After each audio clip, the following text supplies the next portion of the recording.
Salut à toutes et à tous, j'espère que vous allez bien. Bienvenue sur la chaîne Soigne ton art. Alors aujourd'hui nous poursuivons et terminons la série de vidéos donc sur la thématique la land art thérapie pour retrouver l'élan vital. Donc c'est la troisième et dernière vidéo.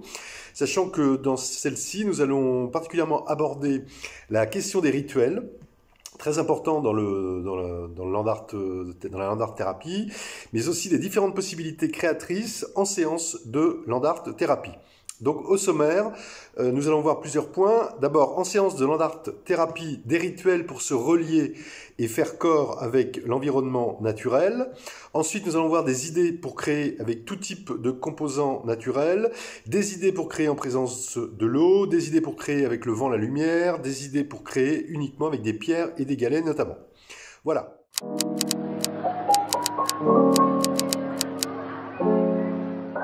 Alors petit rappel pour redémarrer que le land art donc déjà consiste à créer donc sur un site naturel avec tous les composants qu'on peut trouver sur place et que selon les matériaux présents sur le site, les œuvres créées peuvent donc être très simples ou complexes. Après, ça dépend évidemment des personnes. Cela peut être notamment des agencements d'éléments qu'on trouve, je sais pas moi, de feuilles, de pétales, de branches, etc.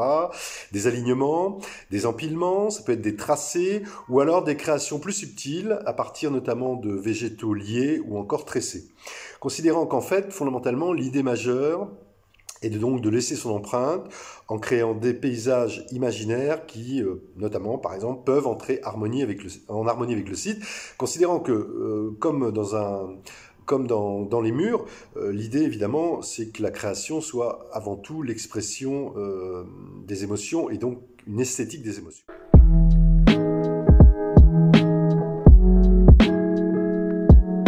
Alors des rituels pour se relier et faire corps avec l'environnement naturel, ça c'est vraiment fondamental. Donc ce qu'on a pu voir lors des vidéos précédentes, la notion de rituel, j'ai déjà abordé rapidement, est au cœur de la land art thérapie. Car en fait, outre l'acte de créer proprement dit, ce qu'on peut dire, c'est que chaque séance de land art thérapie est en fait rythmée par des rituels qu'on pourrait dire plutôt à forte charge symbolique, qui nous donnent en fait la possibilité d'entrer dans un processus d'initiation et de création. Alors, premier rituel, il y a la notion de s'imprégner du lieu. Ça, c'est le premier rituel. Alors, la notion de s'imprégner du lieu, ça veut dire quoi? Ça veut dire qu'en séance de land art thérapie, au départ, en fait, ça démarre toujours par un premier rituel qui est celui de la découverte du site naturel qui va, le temps de la séance, se transformer en un atelier à ciel ouvert. Donc ça veut dire que dans ce cadre-là, de l'imprégnation du lieu, chaque personne accompagnée, à son rythme, va prendre le temps de s'imprégner de l'esprit du lieu, de l'observer, de répertorier les éléments qui composent, de le cartographier aussi. Alors ça, on peut le faire de différentes façons. On peut le faire, par exemple, je sais pas, c'est sur une plage, en montant sur un rocher ou sur un tronc d'arbre, en étant debout, assis, couché. Mais s'imprégner du lieu, c'est aussi le ressentir par tous ses sens. On peut ainsi s'amuser à aller au contact des matières naturelles pour les toucher, les caresser, les faire bouger, mais aussi les sentir, pour certaines les goûter, pourquoi pas. Enfin, nous pouvons également découvrir les spécificités du site par l'écoute des bruits, l'écoute des sons. Et en fait, ce qu'on peut dire, c'est que cette première prise de contact, qui est évidemment très symbolique, mais vraiment très, très importante, parce que ça veut dire il y a déjà tout l'aspect sensoriel qui se met en route, qu'en fait, cette prise de contact, elle correspond à un premier moment de communion avec la nature. Alors, le second rituel, que pour ma part, j'incite à faire le plus possible, c'est de méditer en pleine conscience dans la nature.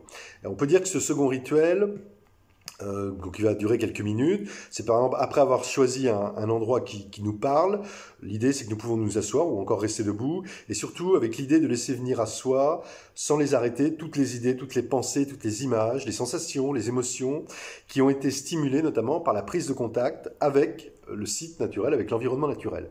Et en fait, pendant ce temps de lâcher prise, l'objectif c'est de prendre conscience de soi, précisément là, dans la nature, telle qu'on est ici et maintenant, par exemple, je sais pas, dans un bois, dans une prairie, sur une plage, en fait, sans chercher à se préoccuper de ce qui s'est passé, de ce qui se passe, ni de ce qui peut advenir. Donc l'idée, c'est que, encore une fois, de rappeler que la pleine conscience, qui est plutôt source de libération, Elle va nous permettre de vivre donc vraiment pleinement l'expérience du moment présent, en se déconnectant en fait et en se coupant surtout de toute réaction habituelle, ce qui seront les réactions habituelles plutôt de jugement, d'évaluation, d'évitement, etc. Et ce qui est très intéressant dans la nature, c'est que les ambiances sonores qu'on peut retrouver dans les environnements naturels vont, je sais pas, par exemple, ne serait-ce que le souffle du vent, par exemple, dans les feuilles, etc., va permettre d'entrer en résonance avec notre monde intérieur, ce qui va, de fait, accentuer le sentiment d'harmonie et même d'osmose avec le milieu naturel. Ce qu'on peut dire, d'ailleurs, je rappelle un petit point sur la question je fais une petite digression, mais sur la question de la méditation de pleine conscience, rappelez qu'elle est très utilisée en tout ce qui est de l'ordre des thérapies cognitives, notamment pour réduire le stress, pour prévenir la dépression, pour réguler les cycles thymiques, et elle est vraiment particulièrement opérante, la méditation de pleine conscience, lorsqu'on l'associe à l'acte de créer. Donc l'idée, c'est toujours pareil, c'est qu'après un temps de méditation de pleine conscience, il peut être vraiment très fructueux d'enchaîner par une séance d'expression créatrice, parce que la méditation, en fait, permet de faire le vide, et surtout de se recentrer vraiment sur l'instant présent, ce qui va faciliter le pouvoir de libération lors du processus de création. Alors, autre rituel, troisième rituel, c'est marquer son territoire et faire la cueillette des matériaux. Donc là, c'est évidemment, ça c'est un rituel qui est vraiment propre à la land art thérapie.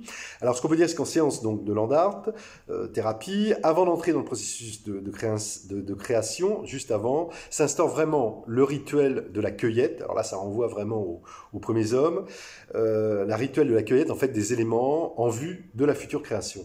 Donc l'idée de la cueillette, c'est que ça représente une partie vraiment fondamentale du processus de création, car cette cueillette, elle permet, ou cette récolte, elle permet en fait aux personnes accompagnées de chercher des matières, tout type de matières, mais aussi des formes, des couleurs, qui vont répondre à leurs sensations et à leurs émotions du moment. Ça, c'est vraiment important. Et que cette étape, on peut l'assimiler en fait à une sorte un peu de chasse au trésor, où chacun va essayer de trouver une matière, une couleur ou encore une forme unique, qui de fait subjectivise la future création. On est déjà en amont, on commence déjà à la préparer en fait. Et que la cueillette, en ce sens, est éminemment importante, puisqu'en cherchant des matières, les personnes accompagnées vont faire des choix, entrer déjà dans un processus de ce qu'on appelle de représentation-identification, et donc de fait s'ouvrir déjà à des processus métaphoriques qui vont être source évidemment de symbolisation en vue de créer. Enfin, ce qu'on peut dire en dernière instance, c'est que ce rituel de cueillette, de chasse-cueillette en fait, c'est le moyen pour les personnes accompagnées d'entrer déjà dans un processus d'échange potentiellement, de troc aussi, et qui, c'est vrai, que n'est pas sans rappeler une certaine forme de voie primitive et voie archaïque, mais vraiment qui nous permet aussi de rentrer en régression. Juste comme ça, mais pour vous dire, par exemple, dans une crique de galets où il y a tout type de grosseur, de forme, de couleur de galets, il y a souvent des échanges comme ça qui s'opèrent entre les participants, les personnes accompagnées, parce qu'elles ont déjà en tête plus ou moins comment elles veulent créer leur cairn en assemblage. Donc là, il y a vraiment du troc qui s'opère et c'est vraiment très intéressant. Et là, on retrouve par ailleurs, à travers ça, l'effet groupal qui commence à s'installer. Donc c'est vraiment très thérapeutique. Petite digression aussi, ou du moins précision, on peut dire que le rituel de glaner, toutes sortes de composants naturels pour créer, en fait, ça renvoie vraiment directement au mode de subsistance des humains, hein, à l'époque notamment du Paléolithique, et que les hommes sont alors des chasseurs-cueilleurs, et en fait, ils passent une grande partie de leur temps à prélever des ressources dans la nature pour se nourrir et créer. Pardon de rire, mais j'ai mon chat qui n'arrête pas de crier. Et s'ils ne transforment pas leur nourriture, les hommes du Paléolithique, ils s'habillent aussi avec des peaux d'animaux qui vont coudre, avec des aiguilles, qui vont tailler dans des os et du fil, qui vont fabriquer aussi à partir de matières végétales ou animales. Et rappelez aussi qu'ils tressent également, ils tressaient, ils fabriquaient des cordes, des ustensiles. Donc il y a vraiment une sorte de rappel inconscient d'où on vient en fait, de mémoire humaine en fait, à travers ce rituel. Ce qu'on peut dire enfin, c'est qu'évidemment, après le rituel, donc on a vu de découvrir le site, d'éventuellement entrer dans une méditation de pleine conscience en lien vraiment profond avec la nature, puis après le rituel de collecter et de faire une récolte d'éléments, eh bien vient celui de la création, là qu'on retrouve dans toutes les thérapies par là, dans toutes les art-thérapies. Alors, ce qu'on peut dire, c'est que ce soit en forêt, dans une prairie ou même, je sais pas, dans un champ, chaque personne est alors invitée en fait à s'exprimer, soit alors le thérapeute pour proposer une consigne. Par exemple, une création qui soit mobile ou qui joue par exemple avec le vent s'il y a du vent ce jour-là, ou avec la lumière s'il y a du soleil et des zones d'ombre. En fait, ou alors la personne va créer selon ses propres désirs, ses propres envies. Dans tous les cas, ce qu'il faut voir, c'est que dans la nature, vraiment de multiples possibilités s'offrent aux personnes accompagnées pour créer avec l'environnement et les éléments naturels. Alors là, je vais vous donner maintenant de nombreux, je ne peux pas dire de dispositifs, mais de nombreux jeux potentiels avec les éléments naturels, des nombreux types de créations possibles, par exemple, et surtout des idées.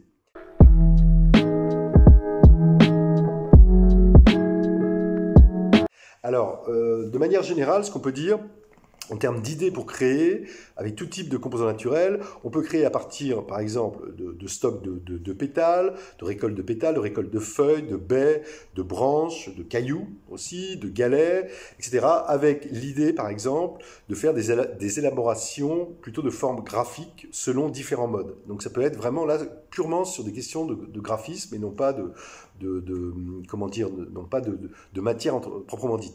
Et là, par exemple, ça peut être, en termes de graphisme, ça peut être des motifs de répétition, des motifs d'alternance, des motifs par exemple, de quadrillage, on quadrille avec des pétales, on quadrille avec des branches, le mode aussi d'accumulation, le mode aussi de ce qu'on appelle de pavage, d'empilement, etc. Dans le même ordre d'idée, ce qu'on peut dire, c'est que toujours à partir d'un stock d'éléments naturels préalablement collectés, il y a aussi possibilité, par exemple, on peut les semer, les aligner, les regrouper, les amasser, donc les empiler, ça je l'ai dit, ou encore les assembler. Donc il y a toutes sortes de possibilités, également aussi dans les formes. Ça peut être par exemple des arabesques, des enroulements, des spirales, etc. Donc là on est vraiment plutôt sur, on va dire, la forme. Ce qu'on peut dire aussi, c'est que dans la nature, et ça c'est vraiment ce qui est fabuleux, c'est qu'on trouve toutes les formes possibles, toutes les couleurs possibles. Alors après, ça dépend évidemment des saisons. Par exemple, en automne, on va trouver de multiples couleurs. Donc il y a aussi, par exemple, la possibilité de jouer uniquement sur les couleurs, quels que soient les matériaux, soit en essayant, par exemple, de créer des palettes de couleurs très larges, soit, par exemple, en jouant sur les dégradés d'une même couleur. Pareil, autre type de dispositif, et là je fais référence notamment à l'art des jardins japonais, qui est vraiment quelque chose de vraiment très fort au Japon. Alors ce qu'on appelle plus particulièrement ce qu'on appelle la technique là-bas des paysages empruntés, le shakei, c'est la possibilité par exemple d'aménager un espace assez grand en jouant sur des changements d'échelle ou sur ce qu'on appelle sur des principes d'anamorphose, trompe-l'œil, pour créer des perspectives, notamment des perspectives inattendues qui conduisent en fait avec l'idée de conduire à de nouvelles perceptions. Ça peut être par exemple une succession de petites portes naturelles, plus ou moins grandes qu'on va confectionner avec des branchages par exemple, ou des morceaux de bois. Ça peut être aussi des petits sentiers artificiels qu'on crée, tout ça plutôt en miniature, avec par exemple des fougères, ou encore vraiment, ce qui est assez très intéressant aussi, c'est la création par exemple de labyrinthes miniatures. Autre type de possibilités, toujours dans le même ordre d'idée, c'est de créer notamment aussi vraiment ce qu'on appelle des jardins miniatures à thème, qui sont par exemple à base de sable uniquement, de terre ou de cailloux, ou alors par exemple uniquement avec des écorces, des feuilles et de la mousse. Autre point important dans la nature, la lumière naturelle. Donc ça, c'est un élément vraiment à prendre en compte. C'est un composant très intéressant qui là permet de jouer sur les effets de transparence, mais aussi sur des effets de reflets, d'ombre également. Alors là, je pense évidemment au land artiste écossais Andy Goldworthy, notamment avec ses trous noirs, avec la possibilité par exemple, de mettre en lumière un trou qu'on a repéré dans la terre, par exemple, en disposant tout autour des galets, ou par exemple des pétales de différentes couleurs. Pareil, on peut le faire par exemple en mettant en valeur une cavité qu'on a repérée dans un tronc d'arbre ou encore une ornière par exemple dans la terre. Là pareil, en exacerbant donc ce spot noir par exemple en l'entourant par exemple de feuilles, de pétales, etc. Autre inspiration, c'est si on s'inspire du land artiste allemand Nils Udo, dont je rappelle d'ailleurs la devise, la devise de Nils Udo, c'est dessiner avec des fleurs, peindre avec des nuages, écrire avec de l'eau, plutôt très poétique. Il est possible en fait de créer des choses très très simples mais surtout très expressif. C'est ça l'idée en fait fondamentale du land art. Par exemple, ça peut être ce qu'il fait, on mettra des photos, déposer des baies rouges des petites baies rouges dans le creux d'un tronc d'arbre, ou bien en disposant par exemple des gros pétales encadrés par des petits bouts de bois sur une grande flaque d'eau. Donc vraiment, c'est des choses extrêmement simples. Il y a aussi l'idée, par exemple, de créer des brochettes de pétales, par exemple de coquelicots, si on est dans un champ de pissenlit en fleurs par exemple. On peut aussi, on peut s'amuser à faire des bottes aussi en forme de cube, etc., etc. Enfin, il y a vraiment plein de choses possibles. Ce qu'on peut dire, autre exemple lequel qui peut vous donner des idées, pareil à l'automne, qui est vraiment une saison très propice pour le land art, parce qu'il y a vraiment plein de couleurs différentes et puis beaucoup de végétaux notamment tombés à terre. Je pense notamment aux feuilles mortes. Ça représente vraiment un matériau créatif très intéressant. L'idée c'est par exemple de rassembler, d'empiler par exemple s'amuser d'essayer de faire des pyramides avec les feuilles mortes. On a aussi la possibilité de faire des tapis de feuilles, des guirlandes de feuilles également. Et dans le même ordre d'idée, on peut s'amuser à créer ce que je fais moi-même dans les criques de galets, des sortes de tapis de galets, des tapis de pierre. On peut aussi faire des tapis d'écorce, tapis d'herbe, de mousse, etc. Autre possibilité, c'est la création de mandalas végétaux. Ça, c'est vraiment très intéressant. Donc là, on rappelle hein, le mandala, donc qui est donc la forme circulaire, donc l'idée que ça converge vers le centre, donc qui est vraiment traditionnel, enfin quelque chose de l'ordre du traditionnel, et notamment qui vient du sanskrit, hein, qui vraiment signifie le cercle, le centre, l'unité, mais aussi la totalité. Alors dans la nature, c'est très intéressant parce que on peut créer des mandalas très personnels. Ça peut être des mandalas par exemple minéraux, avec toutes sortes de cailloux, de pierres. On peut créer des mandalas végétaux, donc avec des branchages, des brindilles, des feuilles, des pétales, des baies. Et puis on peut aussi évidemment créer des mandalas mixtes avec tout ce qu'on trouve autour de nous. Donc l'idée étant évidemment que le mandala soit extrêmement personnel, ça ne soit pas basé sur un schéma qu'on a pu voir dans un livre, mais plutôt vraiment de le faire tel que nous on le ressent, en partant du principe, encore une fois, que le mandala est avant tout un cercle. Mais après, dedans, le remplir comme on l'entend.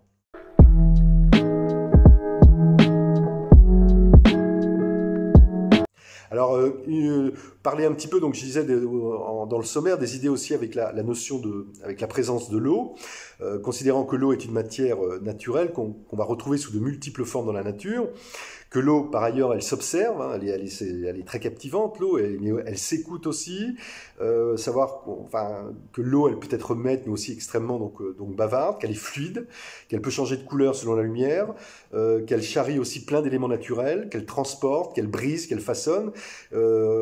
Se rappeler aussi, et puis voir que l'eau se ferait des passages sur le sable, sur la terre, à travers aussi les végétaux, et qu'elle peut aussi, là je pense notamment quand on est en bordure de plage sur le sable humide, qu'elle laisse des traces graphiques très intéressantes, très surprenantes, mais surtout très inspirantes et vraiment source de métaphores.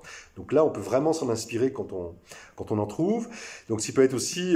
alors, l'autre plan, c'est qu'évidemment, par exemple en forêt ou dans une prairie, après quand il y a eu une bonne averse ou une bonne pluie, il y a des flaques d'eau. Donc là, je renvoie tout à l'heure ce que je disais, avec l'idée de pouvoir mettre en évidence ces flaques d'eau, créer des reliefs autour, notamment avec des végétaux.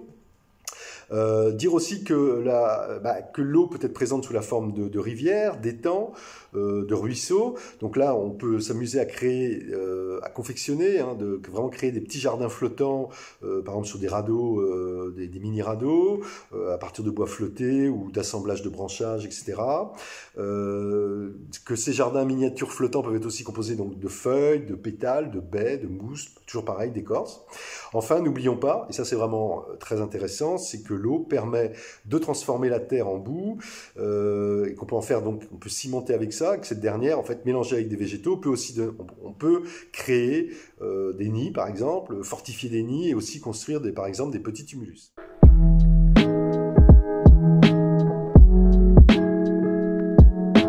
Autre idée, c'est créer donc avec le vent, comme je disais. Donc si la nature, ce qu'on peut dire de manière générale, c'est que si la nature offre des matériaux très divers en termes de volume, de texture, de forme, elle est aussi pourvoyeuse d'éléments tels que le vent et la lumière. Or, ce qu'on peut dire, c'est que ces deux éléments sont vraiment extrêmement intéressants à intégrer dans le processus de création, parce qu'on peut ainsi comment dire, élaborer, par exemple, avec comme objectif des créations dans le seul but de jouer avec le vent ou avec la lumière. Et ça peut être une consigne dès le départ, et qui peut s'avérer extrêmement en fait motrice, car d'une certaine façon, elle oblige à être encore plus créatif, à aller chercher en soi encore plus de créativité. Donc là, je renvoie à la création, par exemple, de petits mobiles végétaux, plus ou moins légers, qu'on peut faire avec des branchages notamment, des feuilles, mais aussi de la mousse, avec l'idée qu'on peut se suspendre ça, par exemple, à des branches d'arbres, entre autres.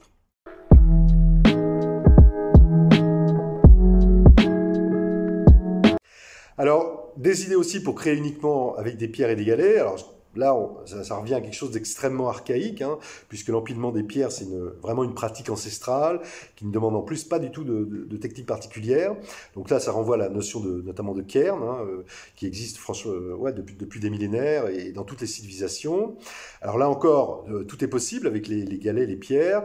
On peut empiler, empilement de pierres de manière basique, ou alors plutôt chercher à les assembler avec l'objectif de créer de véritables sculptures. Là, je renvoie notamment aux Inuits, hein, avec ce qu'ils appellent les Inushkut, qui sont plutôt des formes humaines. Mais l'empilement de pierres et de galets peut aussi évidemment être beaucoup plus complexe. Là, je renvoie à la notion de ce qu'on appelle les rock balancing ou les stone balancing, donc l'équilibre, les pierres en équilibre, où là, ça demande beaucoup de concentration, beaucoup de patience, mais aussi avec ça, moi je le fais de mon côté, on travaille beaucoup sur vraiment la notion d'attention, de concentration. Là, on peut vraiment passer des séances à travailler que là sur cette question-là avec les pierres, mais aussi sur la notion d'équilibre. Et à partir du moment où on travaille avec des matériaux naturels sur la notion d'équilibre, comme on peut le faire avec des galets, de fait, évidemment, on travaille sur son propre équilibre personnel. Et c'est vraiment très, très intéressant. Ce qu'on peut dire, donc, dans tous les cas, en fait, ce qu'on veut dire, c'est que créer avec des éléments minéraux, tels que les pierres ou les galets, ça invite par ailleurs à la méditation, clairement à la pleine conscience, et qu'en plus, on a vraiment le sentiment, dans ces cas-là, de communiquer, de communier même avec la nature environnante. Et que, encore une fois, que ce processus de création présente la caractéristique vraiment de pouvoir se recentrer, de se réaxer d'une certaine façon, de s'écouter intérieurement, mais aussi de respirer plus lentement, donc on va s'apaiser, se ressourcer.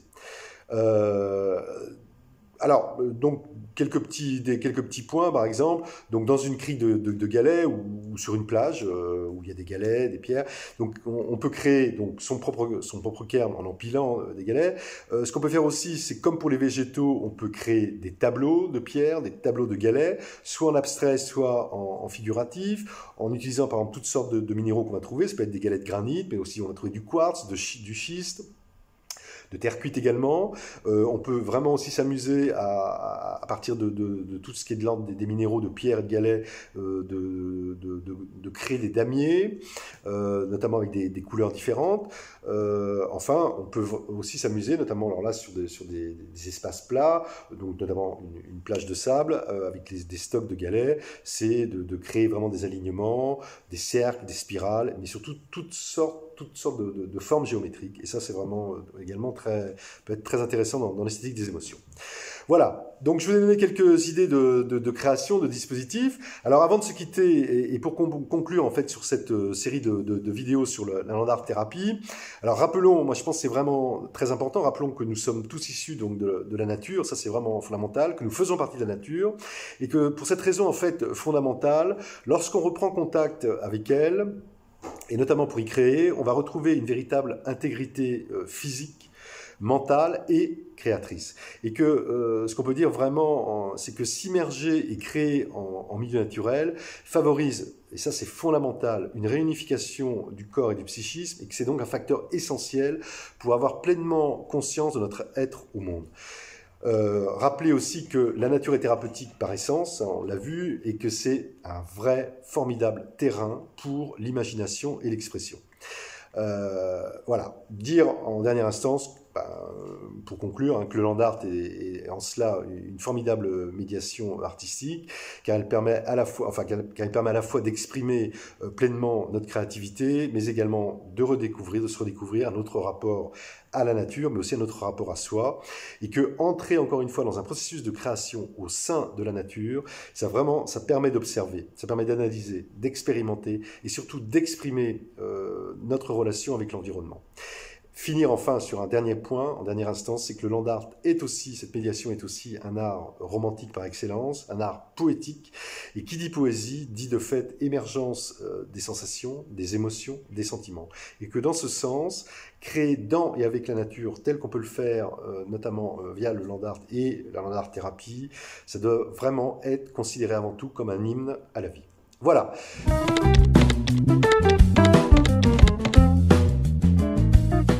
Pour finir, quelques livres, 3 livres de Andy Goldsworthy, donc le land artiste écossais. Il y a Pierre, publié en 1996, tout type de création avec des pierres.